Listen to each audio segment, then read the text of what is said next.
Welcome, everyone. We'll get started here in a couple minutes.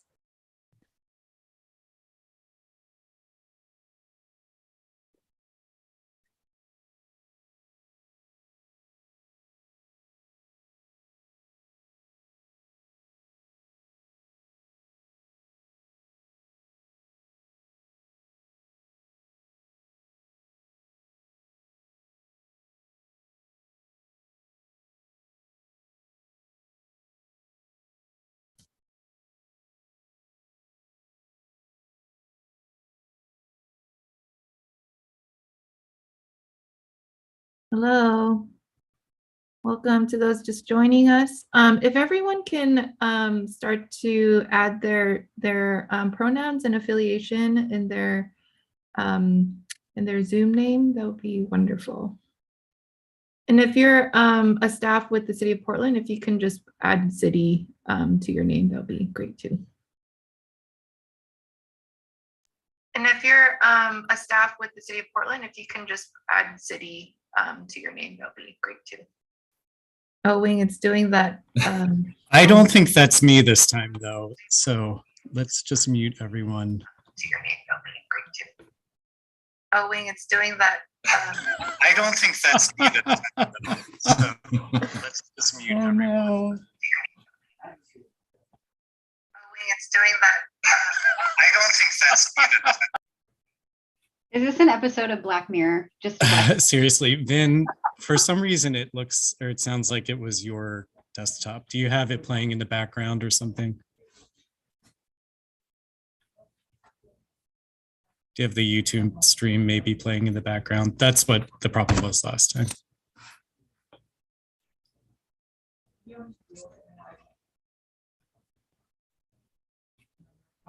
Is that it? I think we're good. I fixed it. All right, maybe we should restart that live stream. I don't know if we can do that. But. No, we can't. We're okay. We're good. But Black Mirror reference feels very accurate. Yeah, nice sleuth, Wing. I'm glad you figured that out. It does remind me of a music show that I went to recently in between like the COVID outbreaks. It was just all looped pedals. I think we just rivaled the artwork of some of our local musicians. They have a top hit. Welcome, everyone, for those just joining us. Thanks for coming. If you could add your name, pronouns, and affiliation on your Zoom name, that would be wonderful. And if you're a city staff, if you could just add city, that would be great too. Thank you. We'll get started in here in just a couple of minutes.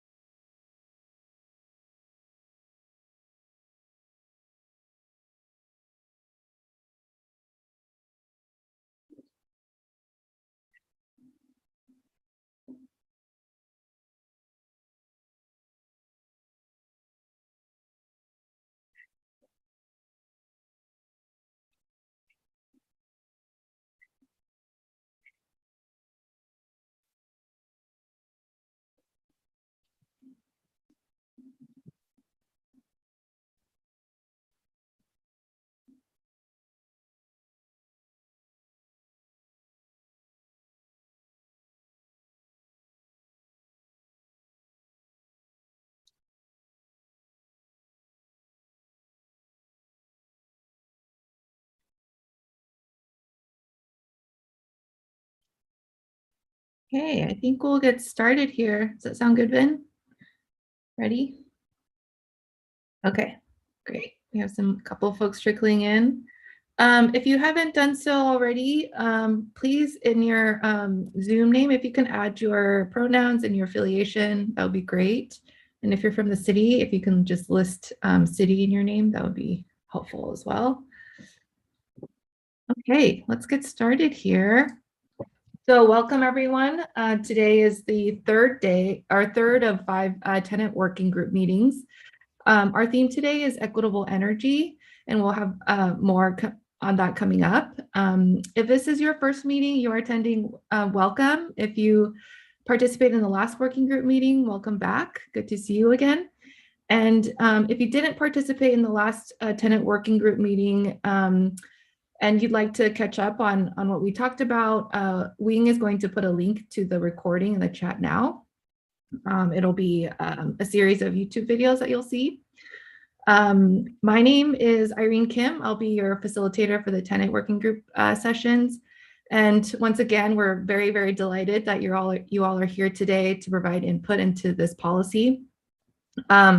So just like in past meetings, we ask that you speak to your values, your vision, and your experience as we discuss equitable energy today.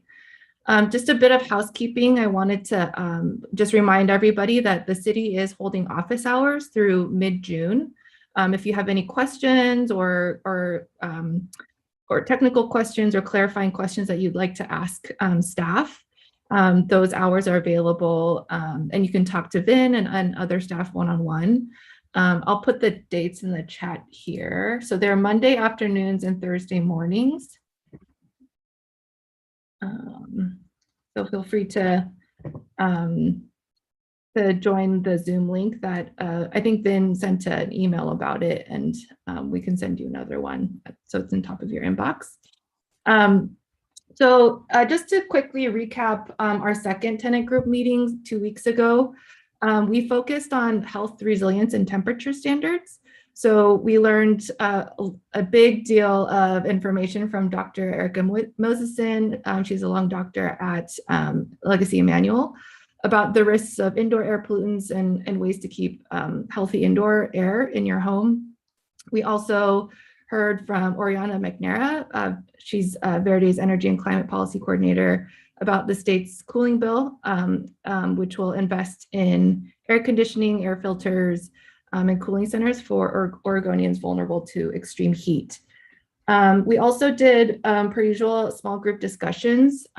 We heard that the policy should require at least one cooled room both day and night in homes, and that on-site cooling should be prioritized, particularly for those who with mobility issues and otherwise aren't able to reach off-site cooling centers. When there are off-site cooling centers, we heard that they should be at convenient locations, provide critical needs like childcare and other wraparound services like healthcare and workforce services. We also asked about your experiences in trying to prevent exposure to indoor air pollution and what information renters need to know to make better decisions about their indoor health risks. So key takeaways that we heard is really that more information is power. So, raising awareness about indoor air quality and providing tools, such as like we heard one idea about, maybe a simple checklist for tenants of what building conditions that prospective tenants should look out for, so that renters can be more informed, can make more informed decisions and advocate for themselves. In addition, information should be accessible and translated for non-English speaking residents. So those are some key takeaways from the last tenant working group meeting. And again, you can go back to the video if you'd like to review more. And before we dive into it, I wanted to turn it over to Marty Frank, who's been facilitating the building working group sessions and provide a recap of the last building working group meeting. Thanks, Irene. So the buildings working group last week focused on that same topic as you all did, health, resilience, and temperature standards. The group heard the same presentations that you did from Vin and Oriana Maniera with Verde and Dr. Erica Moseson. And so let me tell you a little bit about what surfaced during the small group discussion. So when we were talking about temperature standards, we heard about a lot of strategies that people use to stay cool during events like the heat dome. So we heard about people spending a lot of time in the basement or sitting in a cool tub of water, covering windows with blankets. And we heard from one housing provider that they provided cooling kits to residents, and in fact are doing it again right now in preparation for this summer. And we also heard about more permanent improvements that people have either made or are thinking of making, things like painting roofs white or using heat repelling paint, tinting windows, installing central AC, installing ceiling fans. We also heard concerns about making improvements that keep people cool. So foremost among those was the potential cost, especially of measures that require major changes to older buildings or that require more expensive upgrades like to an electrical panel. And we also talked about smaller, less invasive, even portable improvements like window AC or room AC units. And we heard that some people do have a preference for those measures, at least in the short term. One thing I really want to point out is that this concern we heard about the cost or inconvenience of making changes like installing ductless heat pumps was really balanced with, to second what Irene just said, I think near consensus opinion in that buildings working group that people want and need cooling in their homes. So this idea of centralized cooling shelters, at least like the way that we've been organizing them to date, a small number of larger shelters, this really does not work for many people for a variety of reasons. So last week, we also talked about indoor air quality. And again, we heard a lot about what people have done. So lots of discussions of new and better filters, switching from gas to electric induction cooking and improving ventilation, especially for gas stoves. And when it came to discussing how air quality could be a part of building performance standards, participants reminded us to consider a few key things. So first, that buildings are going to differ based on their primary use. And some, like hospitals, are going to be governed by their own set of standards, especially for things like ventilation. We also discussed how increasing ventilation, right, which is usually really key for air quality, can be at odds with reducing energy use, right? So I'll give you the example of like bringing a lot of outside air into a building on a very cold or very hot day. And we also heard multiple times about the importance of educating and informing building occupants. So again, I think really in sync with what you all have talked about. So that includes both people who live in buildings and also people who work in those buildings, like janitors. And finally, we discussed a number of different ways that could potentially help cover the costs of making those improvements to air quality and protecting occupants against extreme temperatures, particularly for public sector and nonprofit organizations. And those topics included whether there might be potential for energy efficiency incentives like those offered by the Energy Trust of Oregon to cover these types of improvements, as well as other funding sources like PSEF, bonds, and repayment on property tax bills. Great, thank you so much, Marty. Okay, so I wanted to, let me share my screen here. I just want to share our agenda for today. So hold on here a second. All right, here we go. So today's focus again is on equitable energy. So I'll put this agenda in the chat as well, so you can refer to it later. Kind of like the last session, we have two pieces on the agenda. The first is on renewable and community-based energy, and the second is on energy information for renters. So in each piece, we'll start with a short presentation, followed by a Q&A with the presenters, and then move into small group discussions. Just a quick reminder is to please stay on mute unless we're in discussion mode.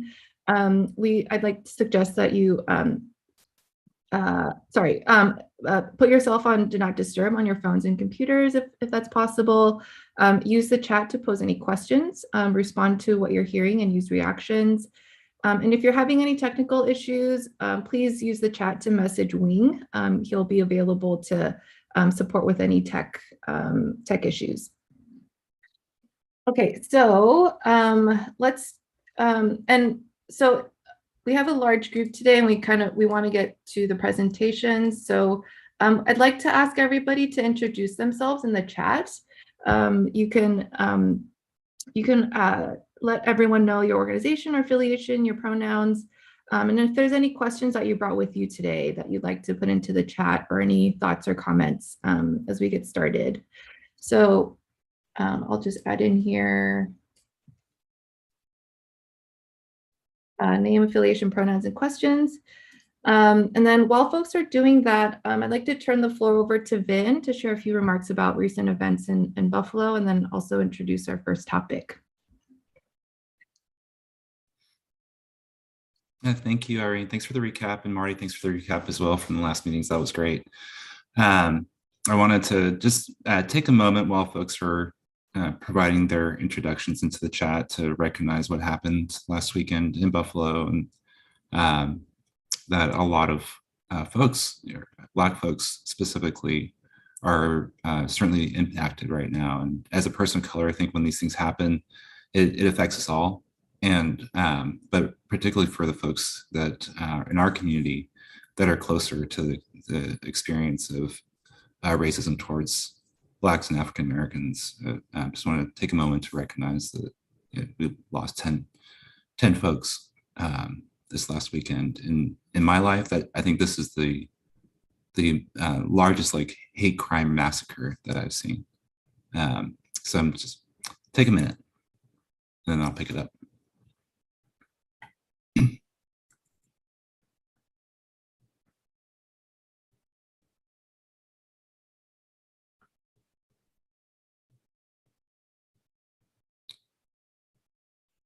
Irene, can I go ahead and start screen sharing? Yeah, absolutely. Let me stop sharing here.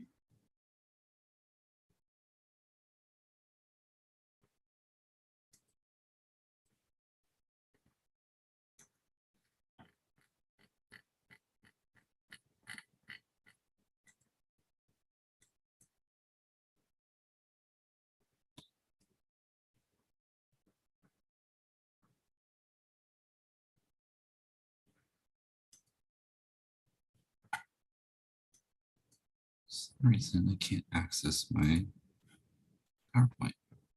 There it goes.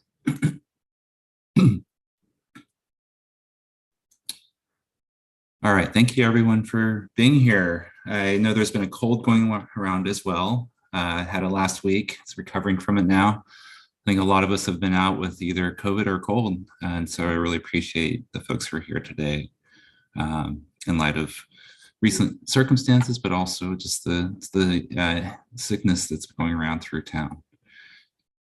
So session number 3, equitable energy standards. I wanted to share some background, I think first on renewables, and then we'll have some discussion, and then a bit more on how the city currently tracks energy information, has requirements for sharing that information, but not so much for rentals. And so that's where I want to get your feedback. Okay, so today I need to rearrange something with the chat off to the side here. Okay, here we go. Let me move on video too. All right, so out of the HEART standards, just brief recap. I know some folks who are new to, you should have an email that has a lot of background information on what the policy concept is, but if you're still new to it, the HEART is the Health, Equitable Energy, Anti-Displacement, Resilience, and Temperature Standards proposal concept that we developed with the Build Shift team over the last several years. Today's focus is on equitable energy and the city's goal to reduce carbon emissions 50% by 2030 and net zero carbon emissions by 2050. But within this is some consideration of anti-displacement. We'll talk about that more. Marty pointed to like a lot of concerns in the building working group about costs. And so for meeting number 4 in 2 weeks around implementation, we'll dive right back into cost from the perspective of how does that result in anti-displacement. So for instance, if energy efficiency systems are invested into by a landlord, then someone has to pay for it. And often that's going to be passed through to renters. And so we don't want to have the unintended consequence of having standards that improve our energy efficiency of a building and drive down utility bills, but at the same time raise rent. So we will talk more specifically about the costs the next meeting too, but we'll touch on a bit here today as well. And then last time, as Irene noted, we talked about health, resilience, and temperature, and we didn't cover power outages at that time. So we do want to cover that. In California, where they've had many more of these big wind events that come from the east side, similar to what we've had in September 2020, when the wildfires basically came to Portland's doorstep. And we had a lot of smoke here, worst air quality in the world at that time. California has been experiencing quite a lot of that in the last decade. And one of the responses is for utilities to shut down the power grid.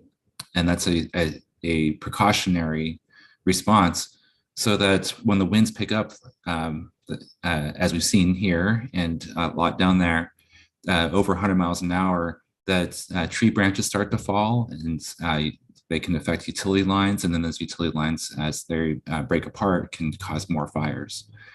So here we heard about big fires in around the Portland area and on the coast, but literally all across the state, there were utility lines, electric utility lines that were causing fires, and the winds just making that rage, particularly in August and September, when we are very dried out.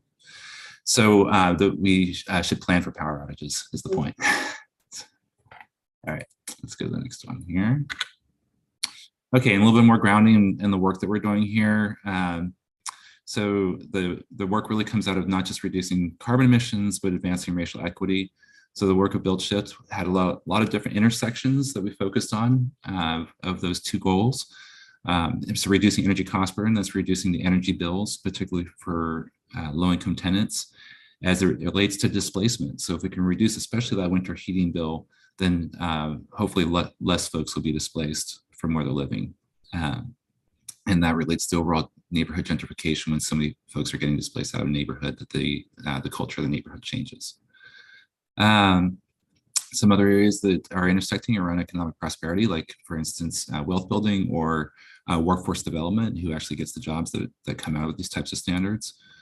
And then, as we talked about last meeting, substandard housing health risks. And we have talked about urban heat island as well with the temperature standards. Yeah, so just some of those intersecting issues. So we're going to focus mostly on the energy side today. I want to ground us in, when we say carbon emissions, what are we talking about? And so carbon emissions is like a general term that refers to carbon dioxide equivalency. So although we might say carbon, it's really carbon dioxide plus a number of other greenhouse gases. So this is from the Environmental Protection Agency, and it's a pie chart showing the human sources of greenhouse gas emissions based on their global warming potential. And so carbon dioxide being the biggest from the combustion of fossil fuels, methane, which is also called natural gas, is 25 times more global warming potential than carbon dioxide. It's a smaller wedge here though, and it originates both from human sources. So for instance, just the leaking systems of from the time that methane is extracted and fracked and then delivered to Portland. So mostly it's coming from British Columbia and Alberta, and it's shipped in by pipeline here. There are leaks along the way, and there's leaks within the system when they get here. So there is some methane that's lost there. There's unintentional leaks as well that can happen. But there's also natural sources of methane as well, like landfills are a good example of that.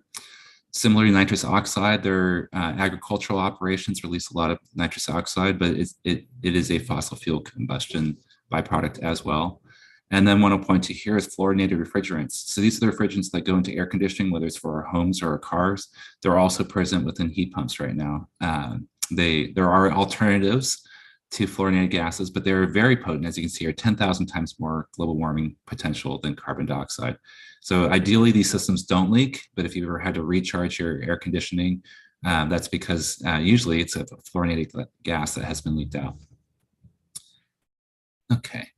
So collectively, we call these greenhouse gases or GHGs, and you'll see that term come here as I walk through some more content. So for a second here, I just want to think about the vision of the future and where we're trying to go with this policy. So what we really want to see are healthy, affordable, and resilient buildings in a clean energy future. So on the left here, some examples of that are local clean energy jobs. So instead of paying for fossil fuels and supporting an industry that's outside of Portland, to have local jobs and a local industry. And another here is health and safety benefits. We talked about that a lot last meeting. And then energy burden. We want to save money and reduce our energy use. And then clean air, we talked about last meeting. So we want indoor air quality especially is what we're focused on here, to not be exposed to different pollutants within our homes that can cause asthma or cancer. Or other health conditions, and then renewable energy. And so we're going to dive into that more here. I did want to point out one of the restrictions we have when we're trying to get to this vision is the state has a preemption on local jurisdictions like Portland from having their own building energy code. So we have to look at holistically at carbon emissions. And so that means focusing on renewable energy, energy efficiency, and energy conservation. So here's some examples of that. if we want to decarbonize our building sector, those are the three areas we need to focus on. So again, renewable energy, increasing energy efficiency, and increasing energy conservation. So the building on the left here is an example of a fossil fuel house. And so here we have that's powered by fracked gas that might be used for the heating, for the stoves, for the space and water heating, I should point out. The electricity, though, itself, as you'll see in a minute, also has a fracked gas as well as a coal supply that currently, when we turn on our electricity. There are health and safety risks because of the combustion within homes, as we talked about last time. There's a lot of energy that's wasted because our homes are not necessarily very well weatherized, especially for rental properties. There might not be much investment into low-cost alternatives like putting in insulation to reduce energy bills and energy use. And we have one of those health risks is indoor air pollution, but also when we vent to the outside, it is adding to the outdoor air pollution in Portland too, when we use our furnaces. And then the big one we're focused on here is climate pollution. So I'm going to jump into renewable energy with a focus there, but know that there are other ways to reduce carbon emissions besides just going to renewables. So energy efficiency, one that we don't talk about that much is energy conservation, because it's really about behavior change. And so we hope that folks will do that. So that's like turning off the lights. And in the building working group, we've had a SEIU, a union that works with green janitors, and they've been working down in California, and they've seen 5 to 10% decrease in energy use in commercial buildings, just based on turning off the lights at night and having a program for janitors to really lead that. All right, so I mentioned that our electricity is coal-based. So this is our 2020 electricity fuel mix. So sometimes I think we don't think about it because we're headed in the right direction, but we still currently have nearly half of our electricity coming from coal through Pacific Power and PG.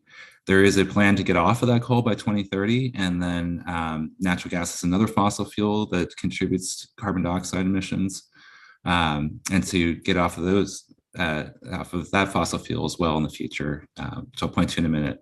But here on the left side, we have hydropower as a renewable energy source. Hydropower has its own impacts, though, particularly on Native American cultural resources, and especially on the salmon that have been here much longer than the hydro dams, and like thousands of years longer, let's put it that way. And then we have wind that has been growing. This is probably in terms of renewables, this is the largest growth that we have. And then a small wedge of solar too.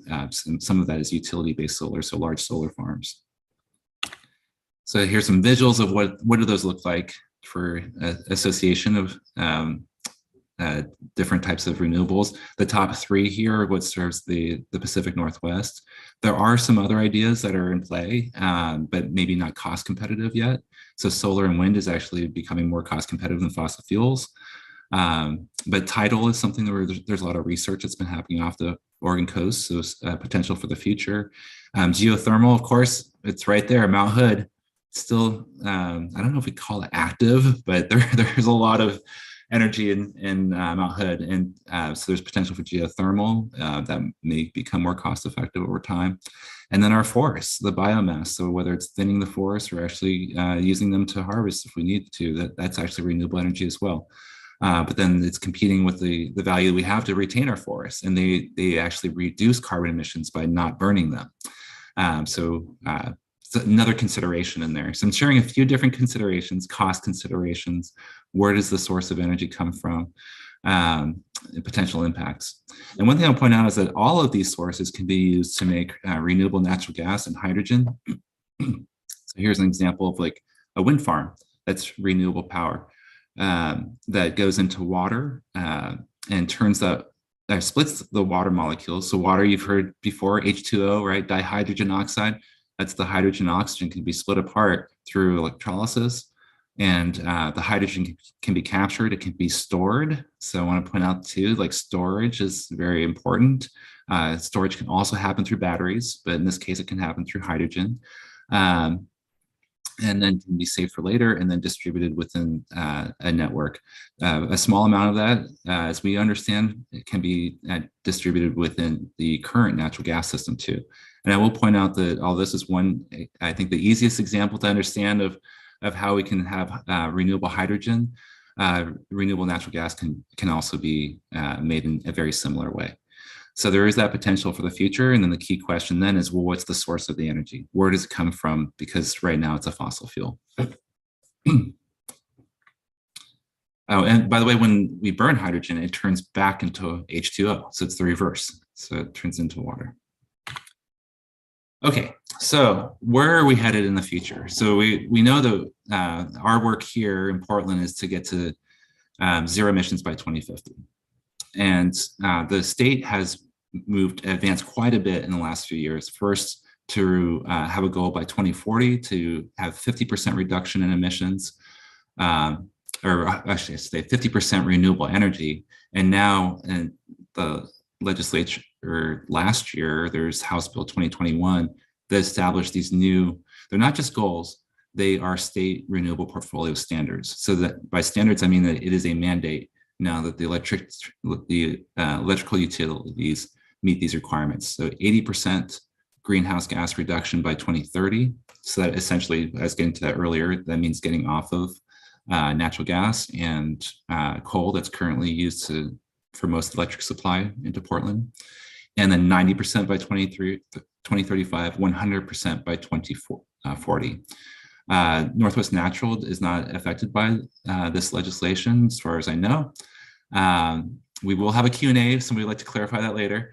But they do have their own internal company policy to establish renewable natural gas as a resource for this region and for Portland. I wanted to point out one other thing too, is renewables cost more. That's the current condition. Hydropower is so inexpensive that we've attracted industries from all over the world to locate here because how inexpensive electricity has been historically. That's starting to change, but still it's relative to other areas, it's still very inexpensive, much in due to large part because of the hydropower resources. The fossil fuels are getting more expensive over time as they become more scarce and as there's less subsidies for them at a federal level. And so what that means then is for renewables, they are still more expensive, but they're getting less costly. But while they're more expensive, that's something to consider, is that is more of a burden for folks. And so very importantly, there's another House bill that passed last legislature that allows electric and gas utilities to establish differential rate classes. So for instance, all three utilities are looking at a low income rate class, so that if their customers who qualify would pay at a lower rate for their electric or gas service than the normal rate for everyone else. So that's one way that we might be able to consider the cost impact of going to renewables. And then lastly here, I wanted to point to what we're doing in the city of Portland on renewable energy. We do have a 2017 resolution for 100% renewable energy by 2050. Embedded within that is 100% renewable electricity by 2035. Through the climate emergency declaration that came out in 2020, we updated that to 2030. So we're working closely with the utilities to get there. 100%, or let's see, I just mentioned the second bullet, so I'll go to the third one here. Something else to consider within this resolution is another goal to have 2% of all of our energy come from community-based energy. So an example of that is community solar by 2035, and then 10% by 2050. So that would mean that we'd have, instead of utility scale solar, for instance, it would be local community solar. And there's some benefits to that. So an example of that would be like a resilience hub.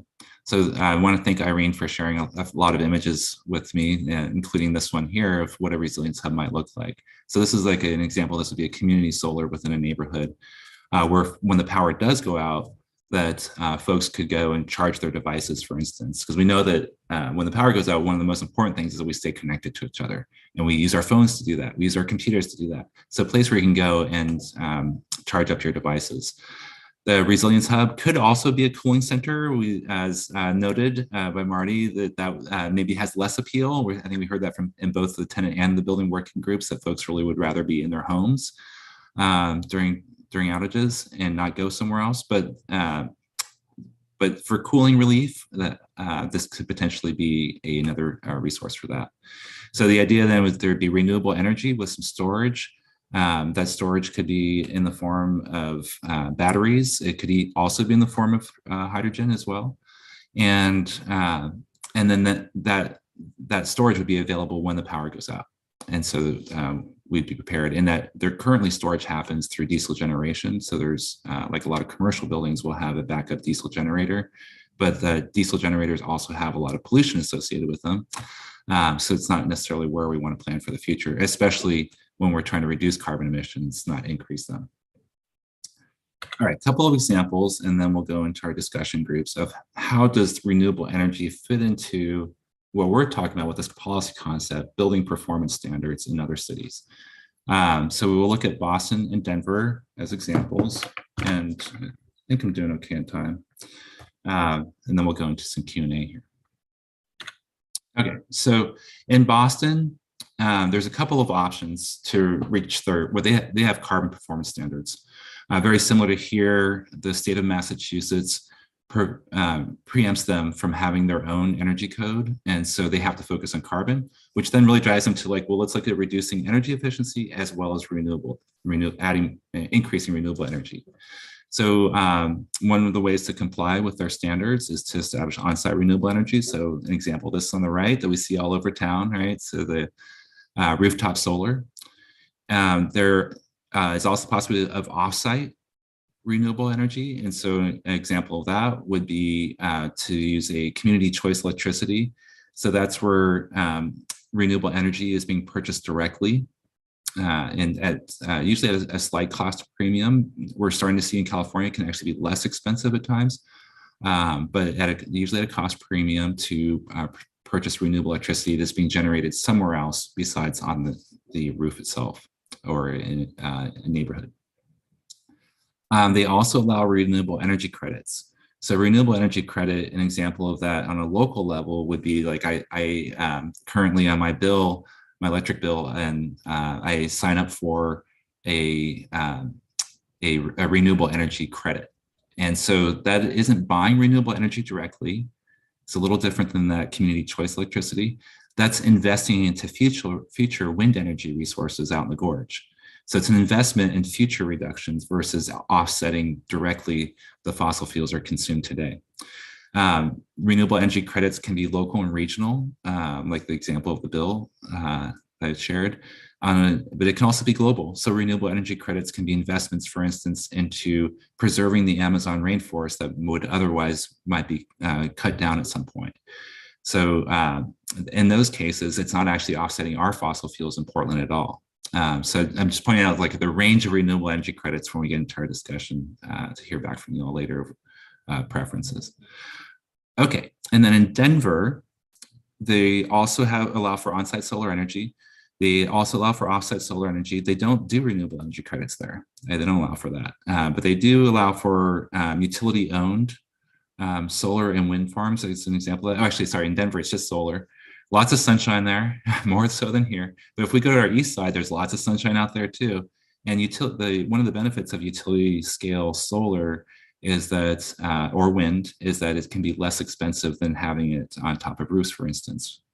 But another one they allow for is community-owned solar. And so that would be the example of that resilience hub that I shared earlier of community-based energy that can have the multiple purpose of also providing backup power supply when the power goes out. Then lastly, I skipped right over privately owned, but there are privately owned systems that could also be used too. So like the owner of an apartment building, like a portfolio of apartment buildings could say, well, we'll set up our own kind of solar investment over here that's offsetting everything else elsewhere. All right, so why don't I go to Q&A? That's a lot of information, I know. And so we reserve some time for Q&A. And Irene, could you remind us how much time we have for Q&A now that?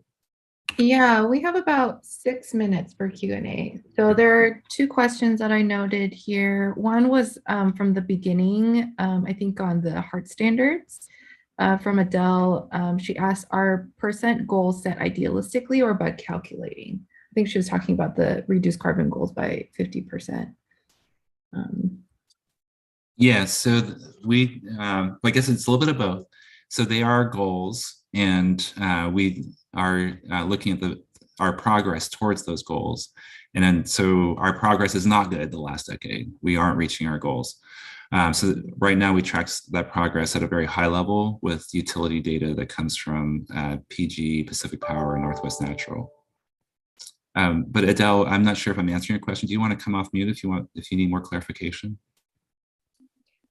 I just wanted to add, though, Vin, that those goals are derived off of the science of how to keep global temperature below 1.5 degrees Celsius. So it's in line with the Paris Accord. So that translates into those percentages. So the net zero carbon by 2050 is in line with keeping temperature below a certain standard, which we've determined is like the catastrophic level. And we're on track to still exceed that, but unfortunately, that's how we got the carbon goals.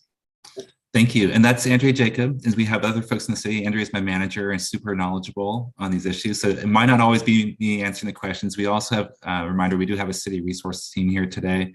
So we have representatives from Northwest Natural. I believe we have PG and Pacific Power here, as well as Energy Trust. Yeah, that was a deeper answer to the first half of the question.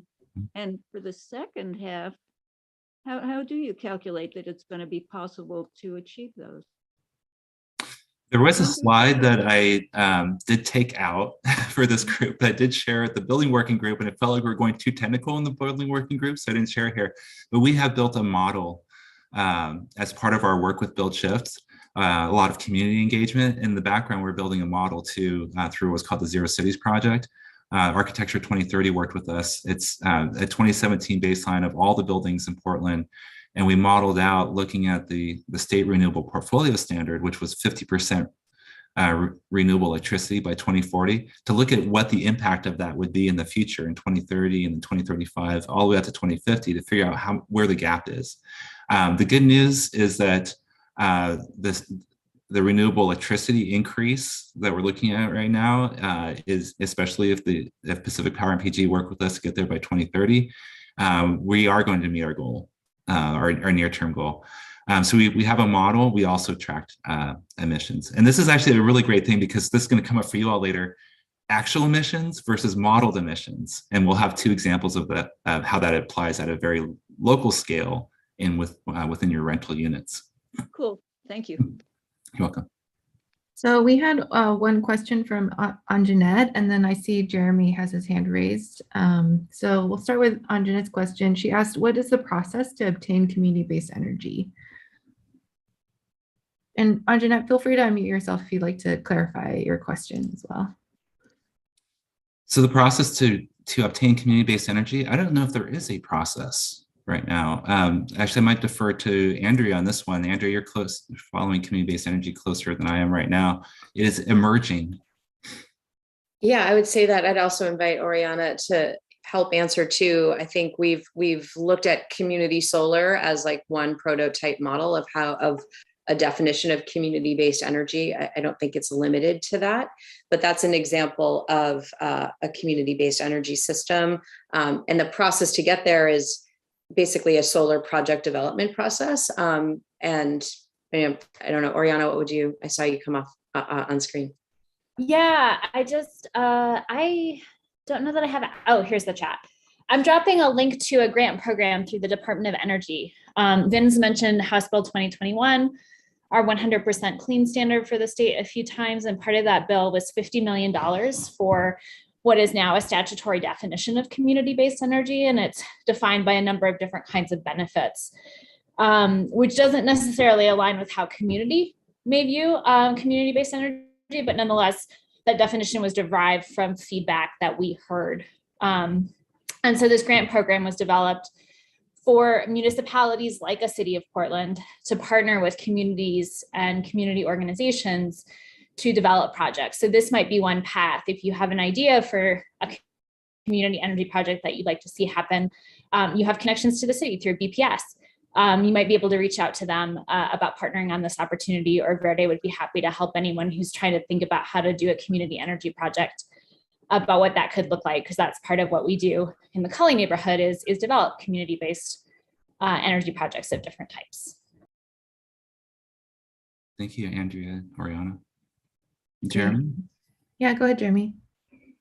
Yeah, so I've heard with like community-based energy, like specifically solar, that there's like a concern that power companies will the less people that are dependent on power companies, that they might raise their rates for people who aren't using community based energy production.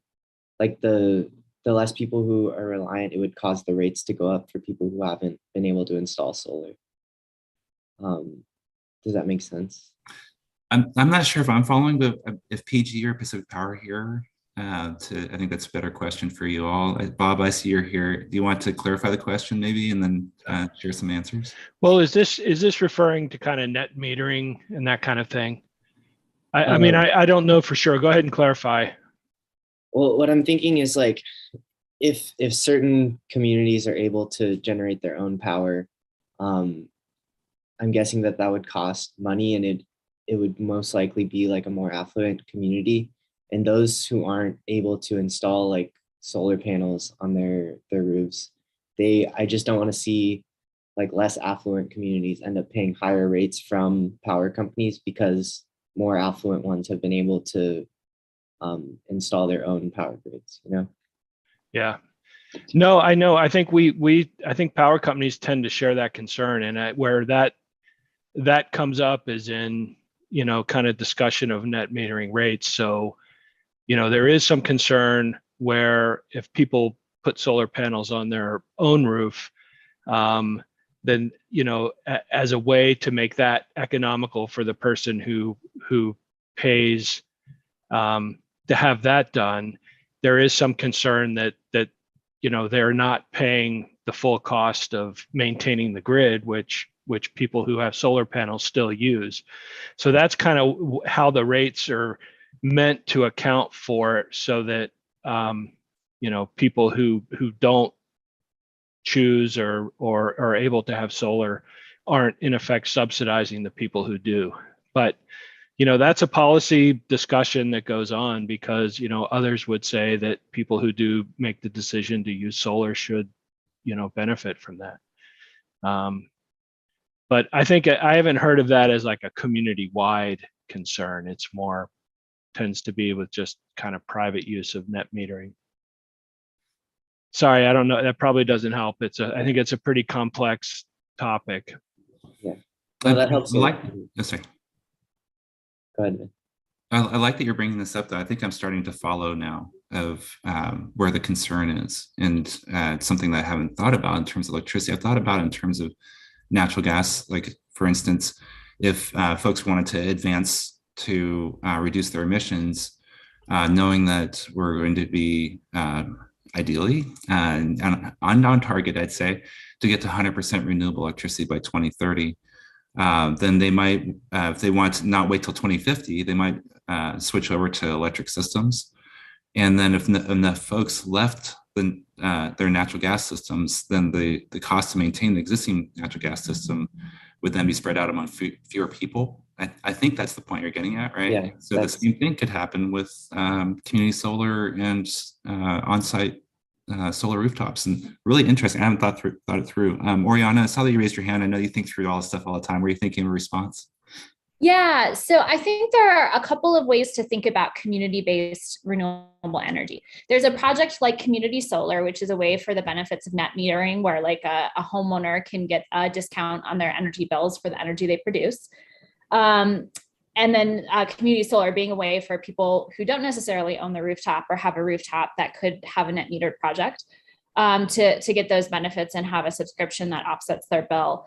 But there are community-based renewable energy projects that can be developed in ways where a community would sell energy to a utility through something called a power purchase agreement. And we don't need to get into the very complicated regulatory world there.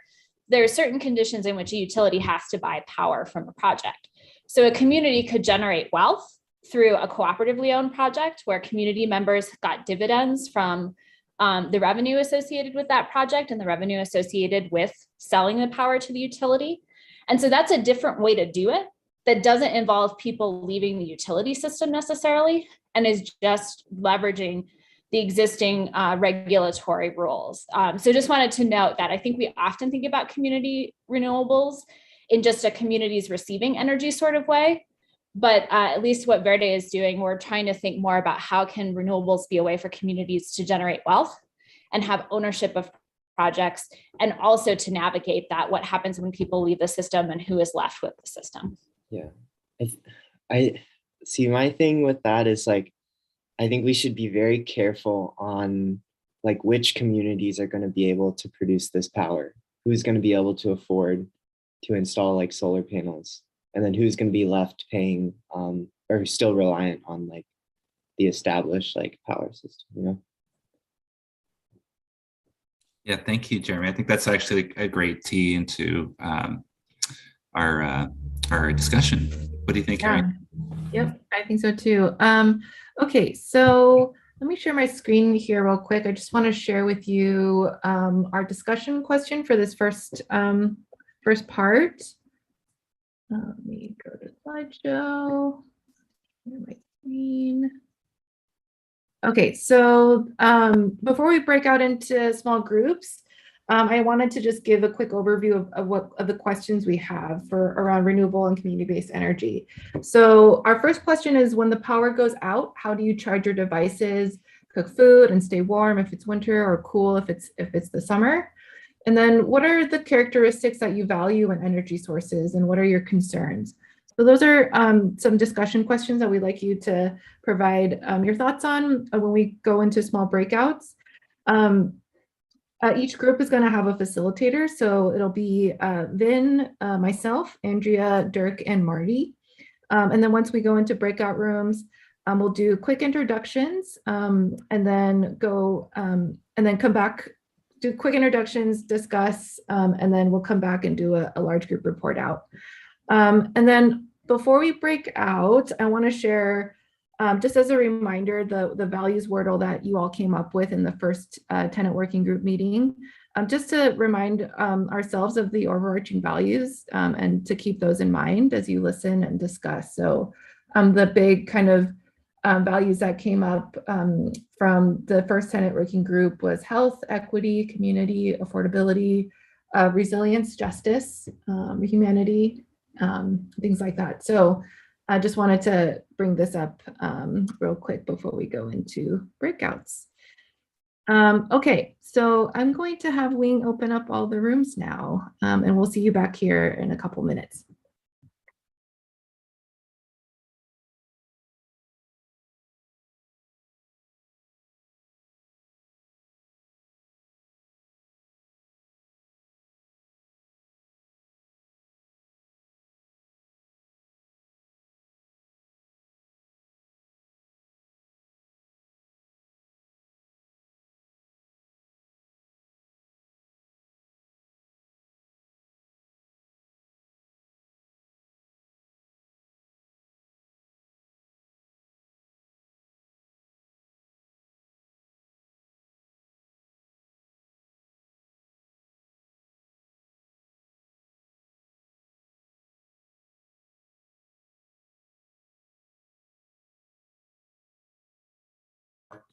Hi, Nina, this is Wing. I'm not sure if you're actually on. I see you in this main room and I seem unable to move you to a breakout room. Okay, maybe a Zoom glitch.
Great, welcome back, everybody. Hopefully you all had enough time to have a good discussion.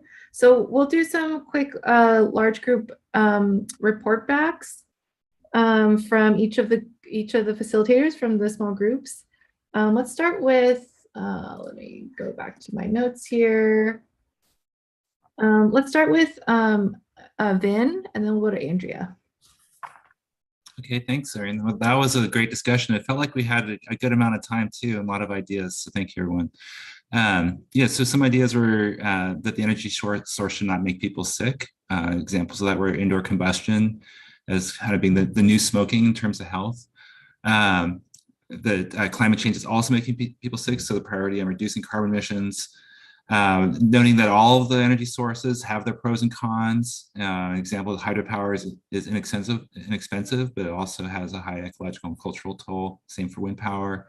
The desire to have the power to be clean energy resources that are determined through a process that's equitable, and that process is just as important as selection, and it should be part of that.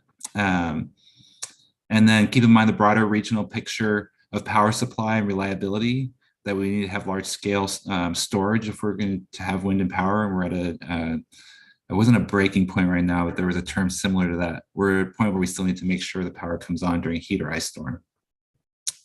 And then to wrap up here, consider the cost of renewable energy, pointing out that there's no neighborhood in Portland that is affordable for the average Black household or single mom household. Then let's not rush to get to the best, because there's life cycle impacts. Like, for instance, the solar is not perfect.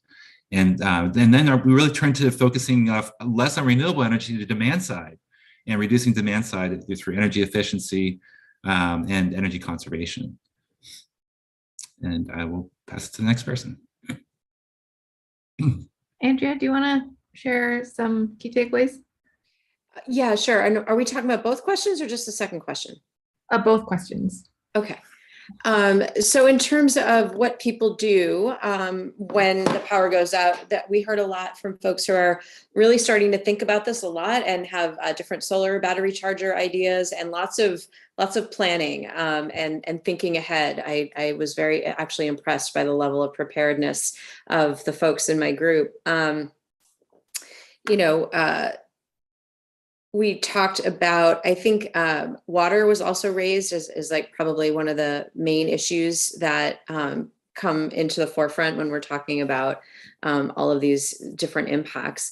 And then in terms of, what characteristics that people value and what are concerns, I think Vin echoing, each energy technology has some risk and downside and impact and potential harm with it. And we did spend a lot of time talking about like the complexities around the hydro system and how that, especially in tribal and indigenous communities, that is such an important, that salmon is such an important life way, and that the impact of hydro on that is significant. So talking about all that and actually doing deeper dives on those technologies and trade-offs is going to be really important.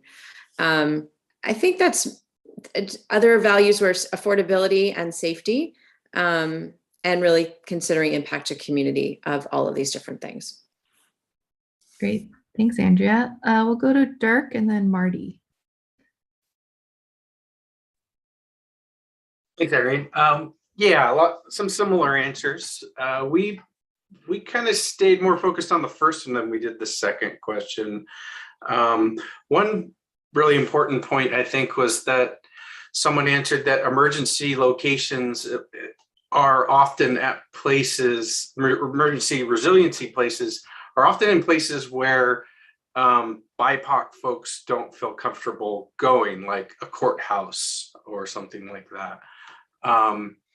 There was another comment of someone who did live in a less expensive apartment, and whenever there was a natural disaster, it seemed like they bared the brunt of it. Wildfire smoke readily came into the residences, not a well insulated home. So when it was cold, it got very cold. When it was hot, their power was out and they were scrambling to find ice or just to keep the things in their refrigerator cold. I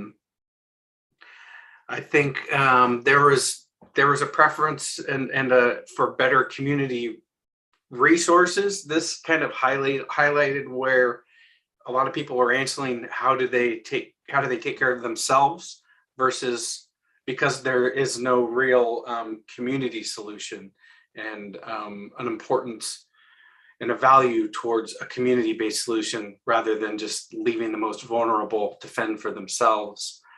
And then I think on the second question, sustainability was one answer. So really, I think what they were getting at was a true triple bottom line of sustainability that brings in not only financial and ecological, but also truly values social sustainability and equity. So pass it back. Thanks, Irene. Thanks, Marty. Thanks, Irene. So a couple of things that our group talked about that I haven't heard mentioned yet. One was the difference in scale of resilience preparation that we need when we're talking about a wildfire or extreme weather event induced outage, right? So maybe half a day, 2 days, versus some like longer things that might happen, right? Like the Cascadia subduction zone earthquake, where we're thinking like our local net teams are about how do we keep people safe for 3 weeks at a time.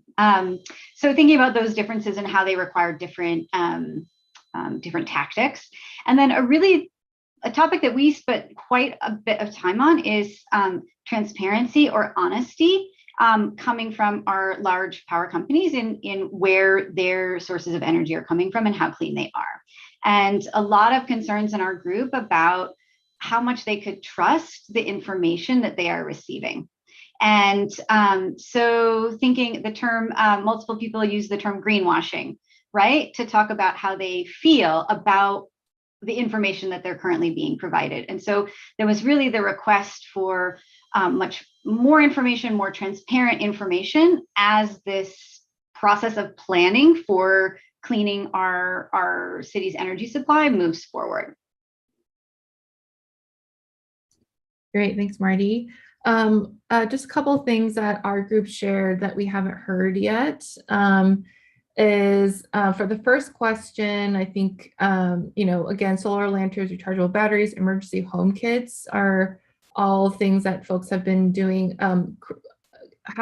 Preserving and storing food and having access to water is, I heard was super critical.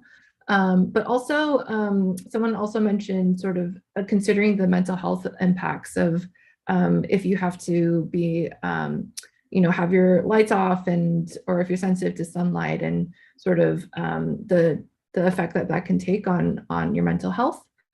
For the second question, we focused a lot on community resilience.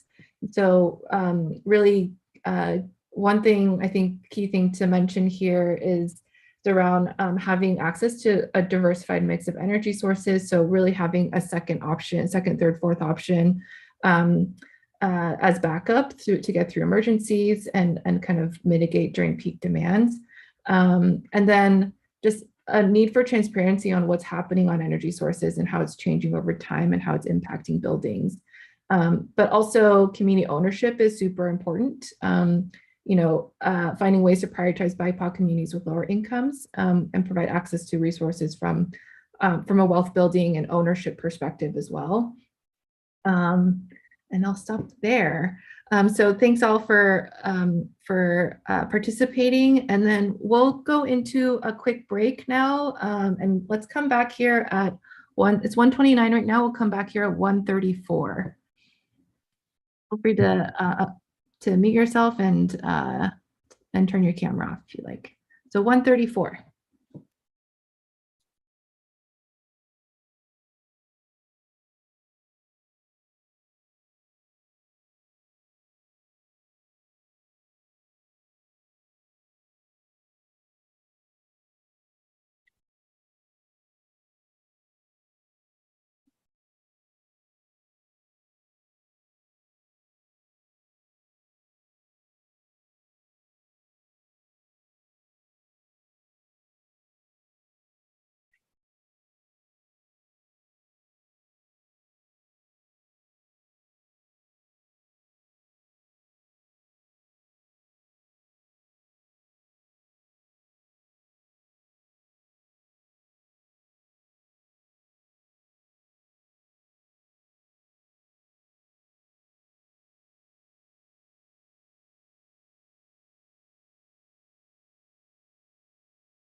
Hey, welcome back, everyone. If you could share your video or give me a reaction real quick to let me know you're there, that would be great. Thank you. And we'll get started on our next topic here. I will turn the floor over to Vin to introduce our second topic around energy information for renters.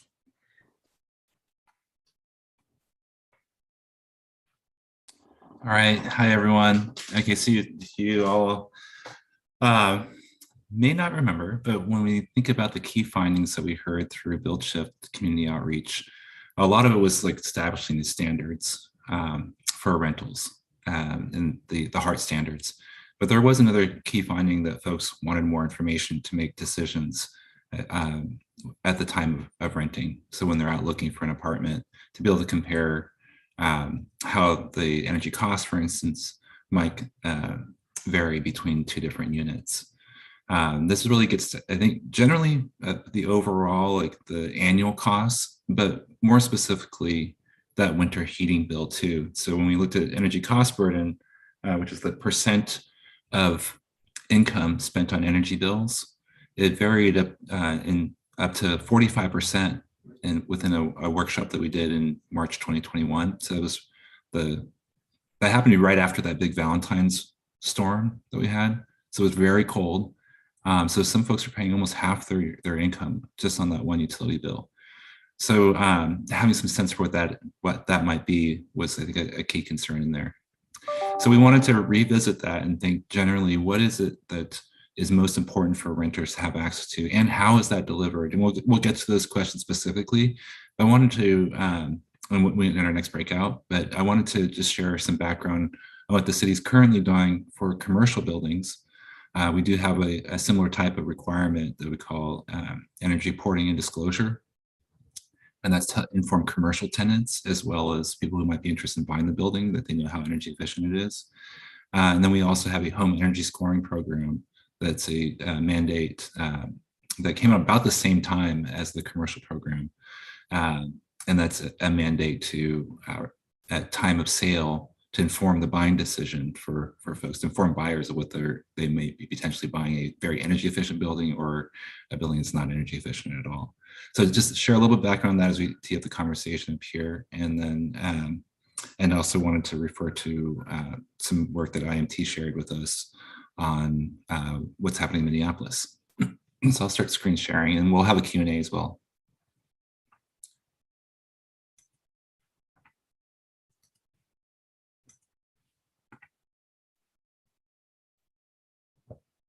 Chat numbers, let's see.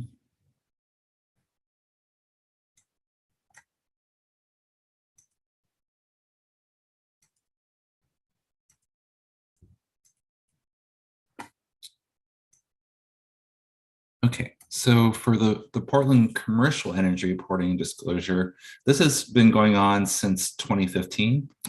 We have an ordinance that passed in 2015, right around Earth Day, to have this requirement. It doesn't require any specific upgrades to buildings. It's more just starting to track it. A lot of folks just weren't tracking energy use that closely, mostly for the same reasons that we have discovered here too, is that if they're not paying the bills, then why track it? Just let the buildings do their own thing and maybe not make investments into energy. So having that disincentive to do the investments when they don't pay the bills. So we wanted to, like, everybody track a certain size and above of commercial buildings, and that threshold is 20,000 square feet. That's to give you all a visual what that looks like. That'd be like a 20-unit apartment building. A typical 20-unit apartment building would be about 20,000 square feet.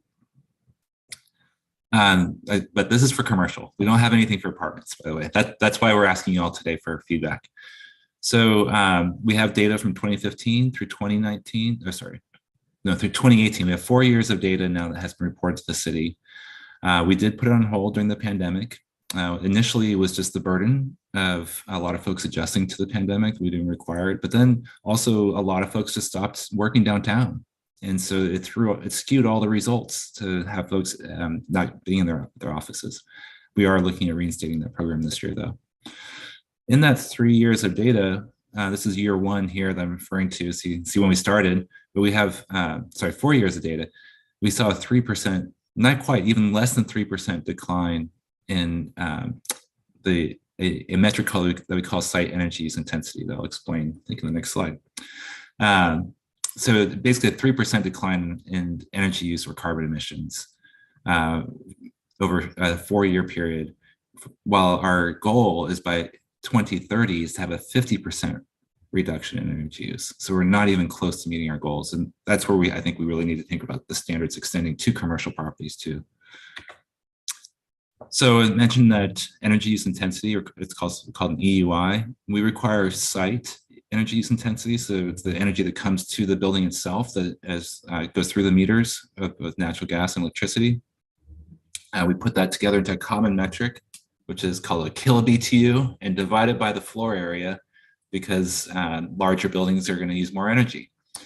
So that EUI is the kBtu per square foot. Not that you need to know that, but for those who are like, oh yeah, all right, that's good to know. I'm just mentioning it. That is the main metric we use for commercial.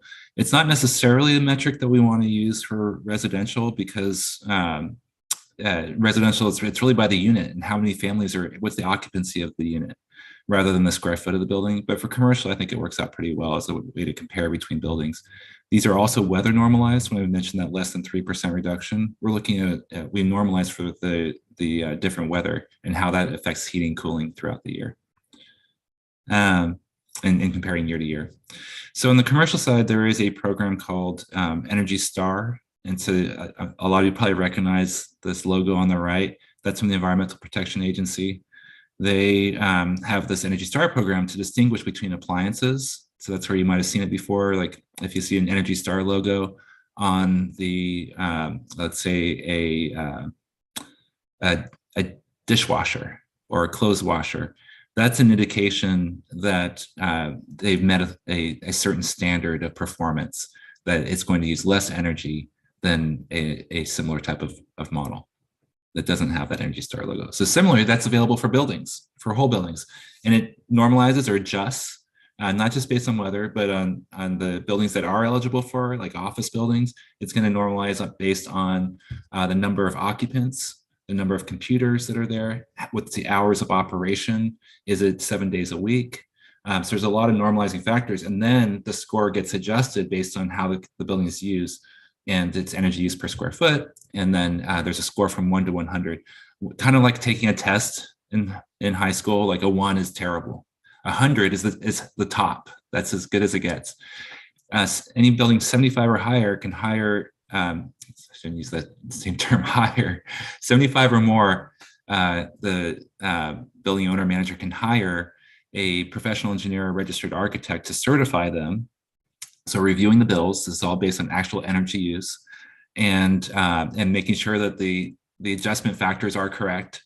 Nobody's trying to skew the results, and then get a certification. It's an annual certification. And so far we have 144 buildings that have done that since November. And we hope that gives them a competitive edge, and that especially their tenants, commercial tenants, will look at that and say like, oh yeah, I'm gonna go for this Energy Star building, because that most likely means I'm gonna pay less in my energy bills.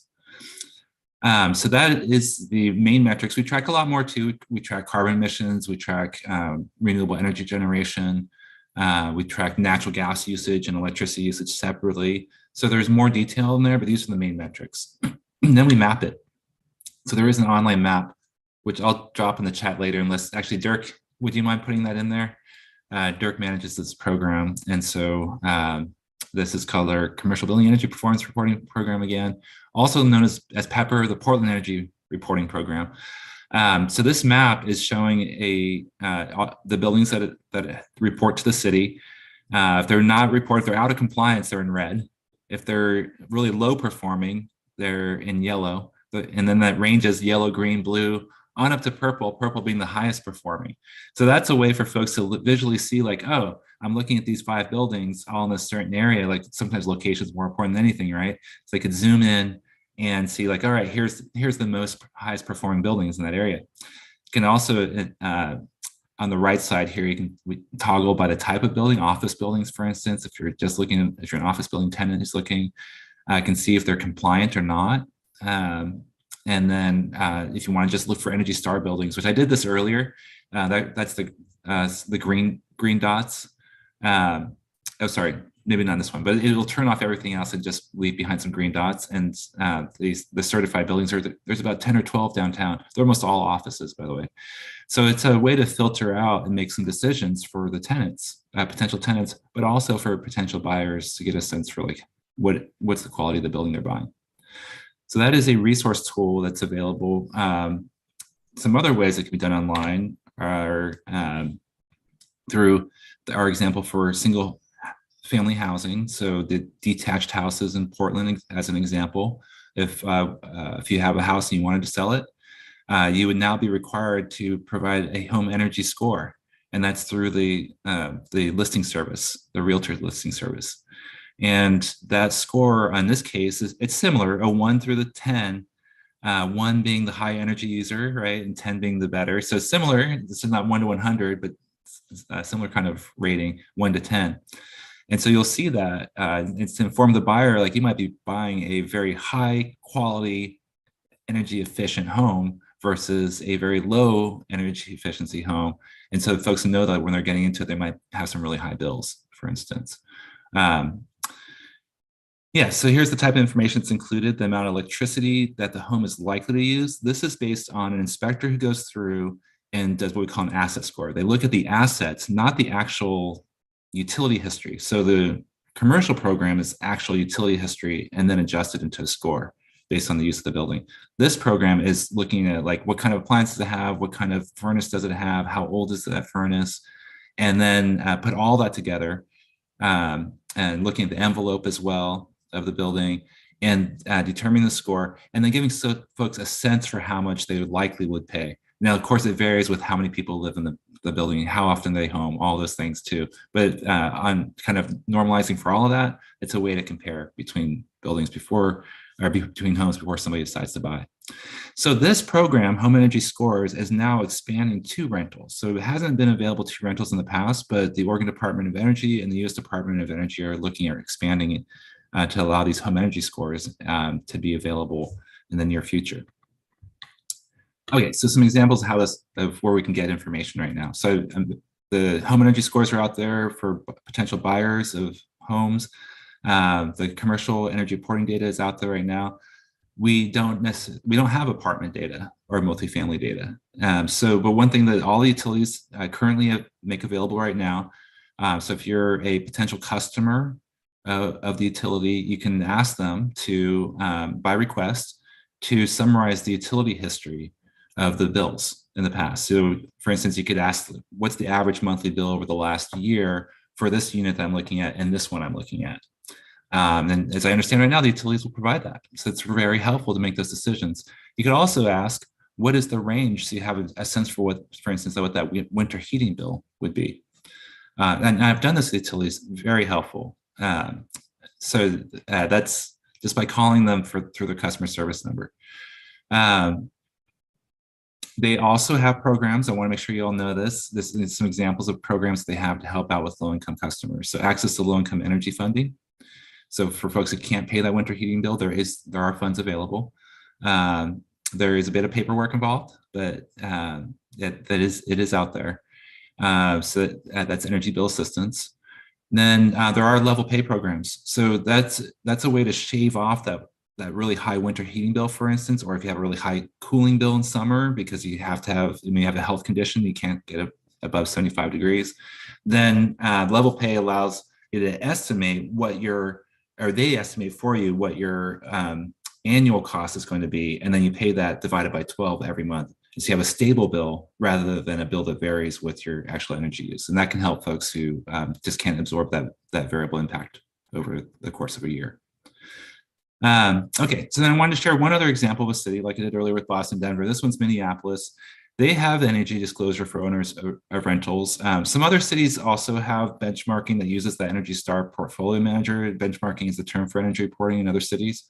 But it doesn't really come down to informing the renter as much. And we're going to ask you all some key questions around this soon when we break out. But Minneapolis is interesting because at time of application, they require disclosing the energy use of a unit. and there's a requirement to post that energy use in the rental property or online. So they have something similar to Portland Maps. You all have looked at that before. Actually, would somebody put Portland Maps? Dirk, could you put a link to Portland Maps in there too? So the city of Minneapolis is encouraging the owners to use, to put their energy history or their energy use information into Portland Maps to inform folks. We don't know if that's helpful or not. And so that's some of the questions we're going to get to asking you all, of not just what information should be available, but also what's the way to make it most accessible, especially to low-income tenants as they were trying to make their decisions of renting. And one last thing is Minneapolis does have energy cost reports, and those are available at time of applications. That's part of that disclosure. I think that's all I have. Yeah. So why don't we get into the break? Actually, sorry, Q&A first, and then we'll go into breakouts. And how am I doing on time, Irene? What's our time for Q&A?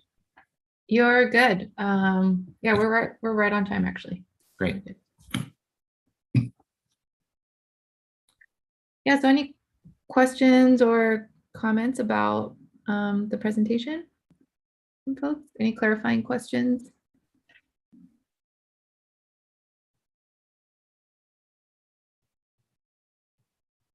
I also want to invite our city resource utility partners. If there's anything you want to share in more detail, if we have that time right now about your programs, happy to give you the floor too. Mm-hmm.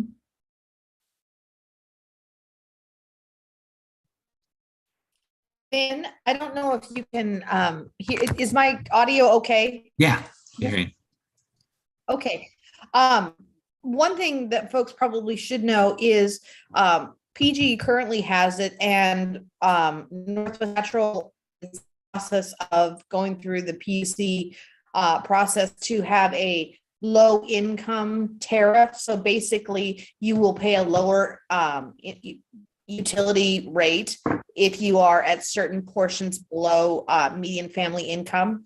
And Bob, I wasn't sure where Pacific Core, were you in at the same time as PGE, or are you guys still going in for that? But that's going to be a really nice thing to help our folks that can least afford their utilities really avoid some of that energy burden. And I know Verde was really instrumental in helping get that past the legislature and working on it with the PUC and us. And so we're really excited about that coming forward. Pacific Power has it in development as well. Yeah, thanks for mentioning that. And this is fairly common in the rest of the country, but new to Oregon.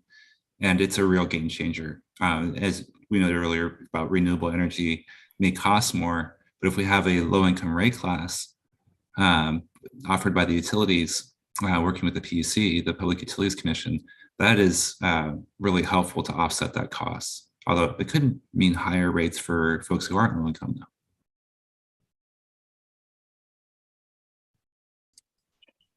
Right. Any other comments or questions to add before we go into breakout?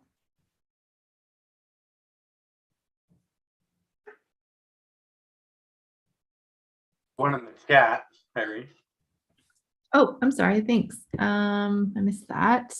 From J-Raj, are lead standards used at all in any local policies? So I'm gonna get that chat real quick. So it's that lead. Mm-hmm.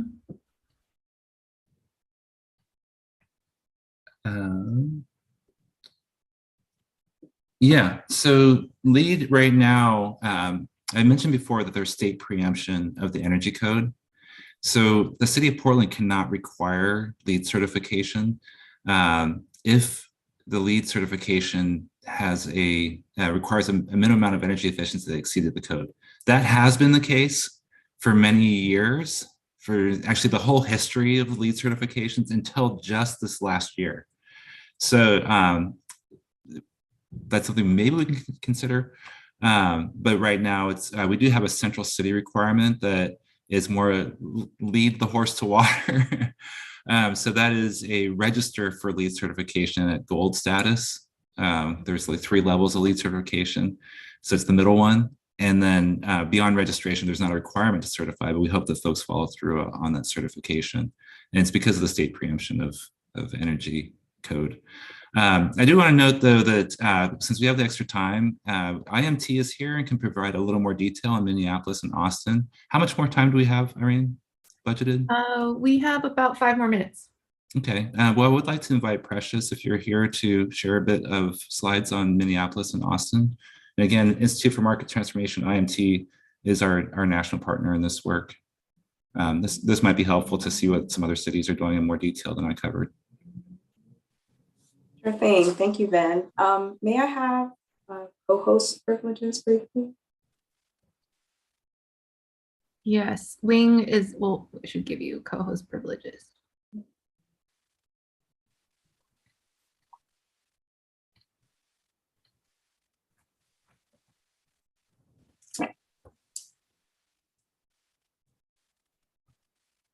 Okay.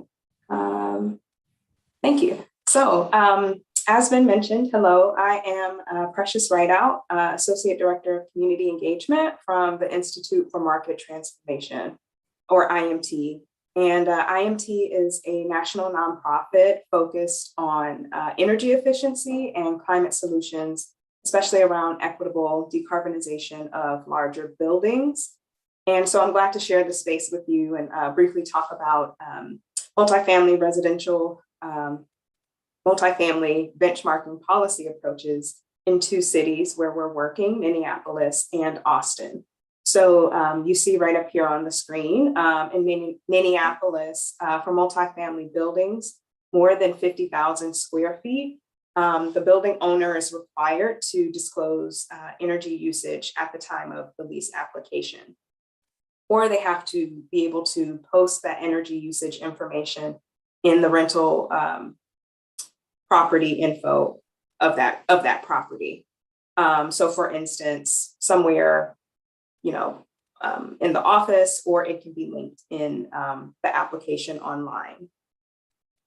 The city suggests that owners provide a link to the city's property address search, which is a public website for prospective tenants to find buildings' energy use. And so Ben kind of walked us through just moments ago about Energy Star. And here's an Energy Star portfolio manager site. So prospective renters can type in the address to the building that they want to rent from. And you'll see across the top, right up here, like you can find out the valuation history, lot information, rental info, information about lead paint, and more. And so when you click on that Energy Star tab, for instance, you see here, it's a multifamily housing unit that reported in 2020, and you can see below various energy use intensity, or EUI stats, which is the amount of energy used per square foot. And so again, in Minneapolis, for multifamily buildings less than 50,000 square feet, the building owner has to provide an energy cost report in the rental application. And so here's an example of that report. You can see, number one, it says looking both at natural gas and electricity reports to understand the total energy costs. Drop down to number 2 in this area, you'll want to verify the building name and address, because that's important for legal reasons. Third, you want to compare the different averages of monthly energy costs per bedroom for your different housing options. And I know it's very tiny, but we can provide slides afterwards. As a renter, this little box will be important because it tells you how much costs per month, that your energy costs per month per square foot. And you'll want to talk to your property owner about energy costs so you understand what you're paying for. Now jumping over to Austin, Austin has what it calls an energy conservation and disclosure ordinance for multifamily housing of 5 units or more. And properties that are at least 10 years old must have a special energy audit to determine how much energy is being used. And that has to be shared with current and prospective renters. So if the property is using a lot of energy, then the owner has to disclose its high energy use, like as a warning saying, basically, it's going to cost you more to live in this building because we use too much energy. And so here's a typical disclosure notice for common areas, which include, you see the address here on top.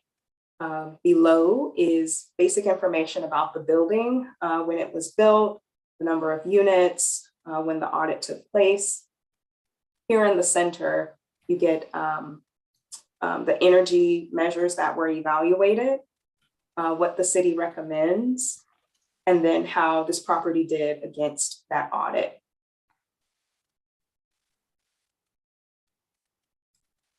So if the building has used too much energy, this is an example in Austin, what a high energy use property notice looks like. Austin's average, of course, is in the middle here. And this building's estimated monthly electric cost is about $180 per month. And so the owner has to provide this to current and prospective renters, just flagging that they're using a lot of energy at this property. And finally, this is an energy guide for prospective tenants. This is an example of a building that's performing pretty well on its energy use. In Austin, if your building was not overusing energy, this is what the notice would look like. You can see that they're below Austin's average here. So the electric cost per month is about $100 versus $180 from the previous slide. And that's all I wanted to share briefly. I know I didn't have much time. Apologize for going through that very quickly, but that was just an example from 2 cities. Thank you, Precious. That's great for leading into our discussion. Yeah, thanks. Thanks for that. We have a question, 2 questions in the chat here. And maybe we can answer these really quickly and then move on to our small group in the next few minutes. So our first question is, how does NRG use get regulated for this reporting, since different buildings may set comfort standards differently and the like? How is one able to compare apples to apples? And could you clarify what NRG means or stands for?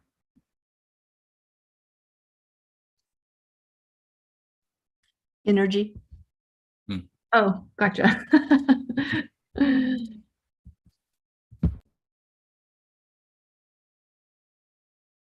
That question requires a really long answer. So I might point to the commercial building energy reporting website that Dirk dropped in the chat. And if you go to the documents section, there's reports there, and the report has a lot of the apples to apples comparison in there. But yeah, there's ways to normalize for the Energy Star portfolio manager piece, and then the normalization for the home energy score is done because it's based on assets. So it's really kind of comparing. It's not about how people use it, but just what's there at the property, and that's what's being developed for apartment buildings. Currently, portfolio manager can apply to apartment buildings. There's kind of 2 options there. What's the other question? And we want to get to our discussion questions too. Yeah. So last question is, when utility allowances are utilized, what is the impact of energy efficiency upgrades and a lowered energy bill on the resident? Are these lowered costs passed on to the resident, or are they absorbed elsewhere since the utility allowance is adjusted based on the estimate of utility costs? Honestly, I'm not following that question. And so how about we do a follow-up on that? If you want to come to the office hour. So okay. I would want to learn more about utility allowances and how they work. So it's right with it can be in addition to Section 8 or other types of federal housing I see. subsidies. And so can be based on how much a building utilizes, how much a housing authority utilizes. Yes. That utility allowance can be based on a couple of different factors. So just wondering how we can make sure that energy efficiency upgrades, those benefits are actually passed on to the resident in instances where a utility allowance is in play. Yes, thank you. I'm following now. And so this is for regulated affordable housing. For our discussion, let's focus on private. That's a Okay. good thing for me to clarify. This is for private market rentals. We do have a separate sidetrack on regulated affordable housing, and I would like to invite the utilities to participate in that. I think our first meeting will be before summer in June. Thank you. Okay, so let's go into our breakout rooms.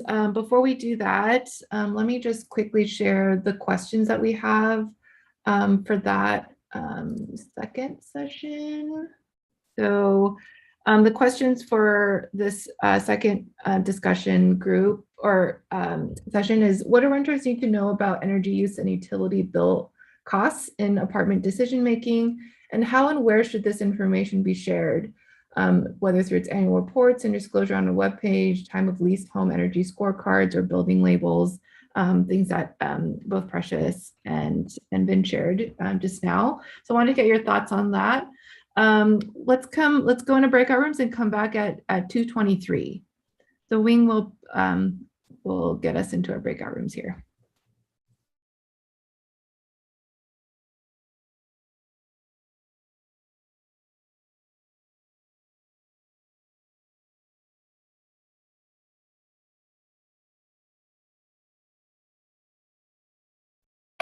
Hey, Jordan, were you in a breakout room previously?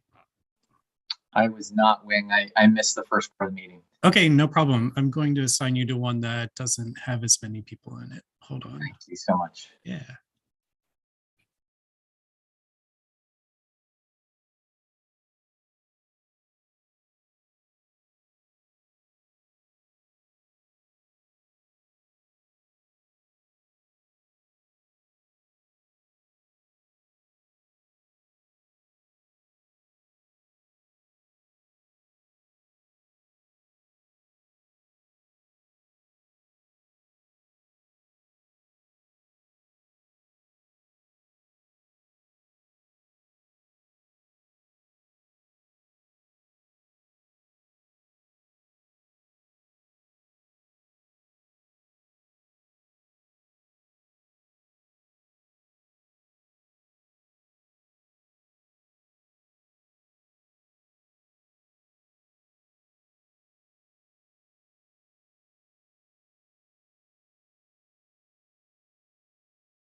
Yeah, sorry for I think it was Amy from our group that got cut off, but I think I heard you and on your suggestion. Great, welcome back, everybody. Hopefully we had a little bit of a shorter time this time, but hopefully you had a good chance to a good discussion. We'll do our large group report out now, and we'll start with Vin. Any key takeaways from your group to share for maybe just 1 minute, under 1 minute? Okay, thanks. I usually go first, take more time. I'll try not to. We didn't cover the first one too much, but there was a good point made. It would be good to know if any building types are grandfathered and if there's exemptions. And exemptions is something we'll talk about at the next meeting when we talk about implementation. One person noted that the Austin comparison was useful and also important to include the other information that we talked about last time, like radon for health, resilience, temperature. And then generally the idea was put the energy information wherever people list rentals, but that's all over the map in terms of websites and Craigslist.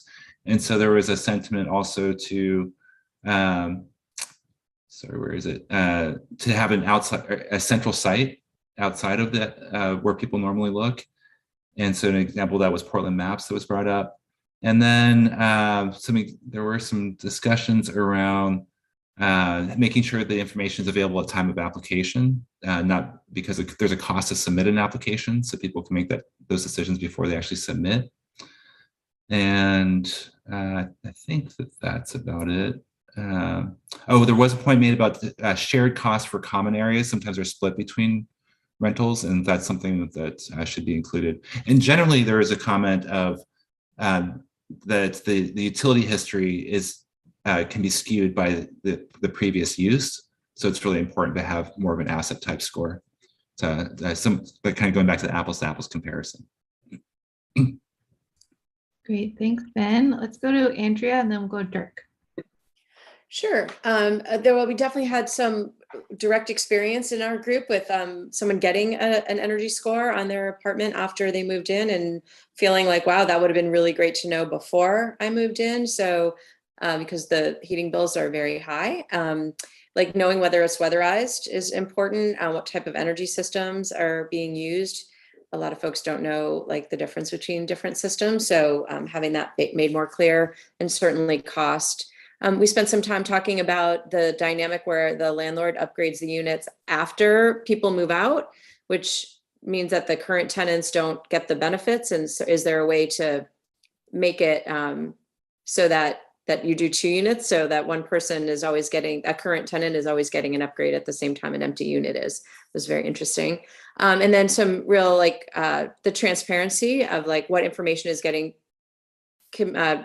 disseminated to which party. So landlords need the information, tenants need the information, and each should know what the other is seeing.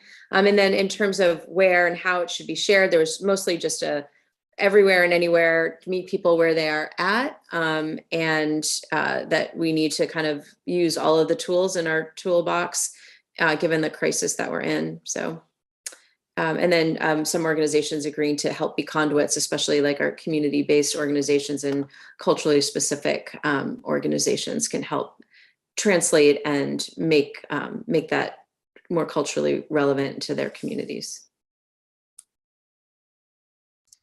Great, thanks, Andrea. Dirk, go ahead. Thank you, Irene. Thanks, Andrea. Yeah, so the first question on build costs, I had someone mention that having that upfront is really important to them for budget purposes.